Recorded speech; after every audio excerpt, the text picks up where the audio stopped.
Blue stick লেগেছে, blue গান, black art paper, blue গান। আর এটা সাধারণত প্যারিসে অবস্থিত আইফেল টাওয়ারটি। এটি 5300টি প্ল্যান নিয়ে তৈরি হয়েছে এবং এটি বানাতে সময় লেগেছে 2 বছর 2 মাস 5 দিন। এটি শুরু হয়েছিল 7ই ডিসেম্বর 1887 খ্রিস্টাব্দে এবং শেষ হয়েছিল 31শে মার্চ 1889 খ্রিস্টাব্দে।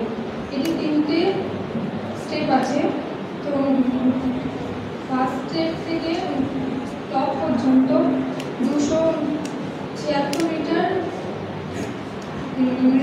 নিচ থেকে ওপর পর্যন্ত 276 মিটার আছে। আর এটা 300 মিটার উচ্চতা হাইট আছে।